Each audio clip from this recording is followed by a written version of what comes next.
अंग्रेज़ी में बोलते हैं जैक फ्रूट और ये उर्दू में इसको बोलते हैं कटल। हमारे पहले ये जो साल्ट हाउस के इंचार्ज थे लेफ्टिनेंट कर्नल E.R. गुडवेन, साथ उसको लेकर आए थे 1947 से।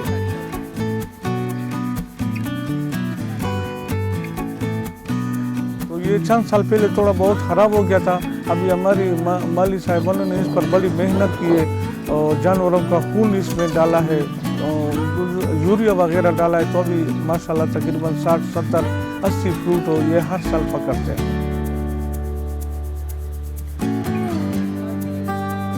हर महीने हम इधर यहाँ पर सिक्योरिटी लगाते हैं और ख़ासकर और दीगर भी हमारे वो एंटीक आइटम है उन पर भी सिक्योरिटी होती है, मगर सबसे ज़्यादा जो एंटीक है वो हमें यही कटल वाला दरख्त है जो हमारे बड़े मोहतरम में और इस्लामाबाद में, पेशावर में, तो ये हम उनको फिर ऑफर करते हैं। ये किधर भी नहीं है, अल्लाह ताला की मेहरबानी है। ये हमारे कोहाट में और फैंसी साल्ट हाउस कस्टम में ये एक दरख्त है। तो 2001 में हमने एक और भी अल्लाह ताला ने हमारी किस्मत में लिखा एक उगाया है, अभी वो बचा है। अभी तकरीबन 15, 20, 25 दाने वो हर साल पकड़ते हैं।